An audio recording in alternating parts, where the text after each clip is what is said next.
ये कहानी महाभारत के समय की है, जब पांडवों ने कौरवों को हरा करके धर्म की स्थापना कर दी थी और महाराज युधिष्ठिर अब चक्रवर्ती सम्राट हो गए थे।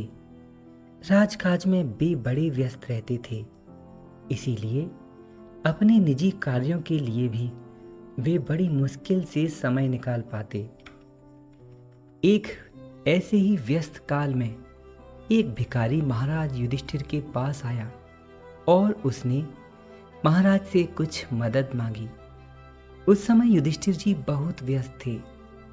उन्होंने भिखारी की बात को टाल दिया और उससे कहा, भाई मैं आज बहुत व्यस्त हूं, तुम कल आना। भिखारी महाराज को प्रणाम करके चले गए। इतने में भीम वहां खड़े थे। भीम ने जाकर एक बड़ा ढोल उठाया और राज दरबार के बाहर जाकर पीटने लगे और जोर जोर से चिल्लाने लगे, बधाई हो, युधिष्ठिर महाराज ने समय को जीत लिया है। बधाई हो, युधिष्ठिर महाराज ने काल को जीत लिया है। ऐसी आवाजें जब और पांडवों ने सुनी तो वे भीम के पास आए और कारण पूछा कि भाई ये क्या कह रहे हो, अभी तो कोई युद्ध नहीं हुआ, युधिष्ठिर महाराज ने काल को कैसे जीता।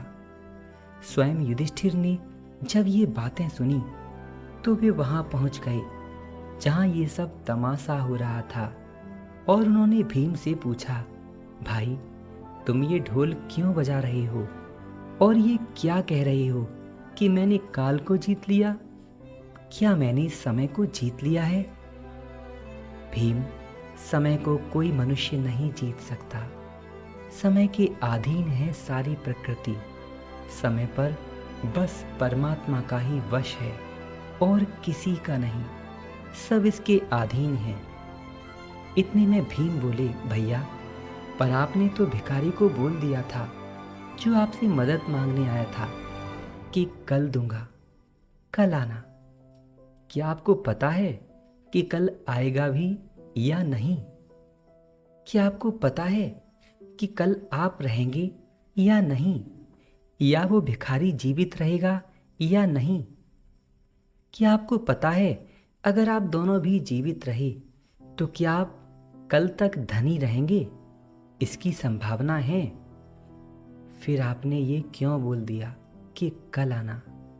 इसका तो मतलब यही था कि आप कल तक निश्चिंत हैं कि भिखारी जीवित रहेगा और सारी परिस्थितियां वैसी की वैसी बनी रहेंगी। युधिष्ठिर जी भीम की ये सूक्ष्म और बारीक बात सुनकर सहम गए। उनको समझ में आ गया कि उनकी गलती क्या थी। मित्रों, क्या आप समझे कि इस समय युधिष्ठिर महाराज की गलती क्या थी?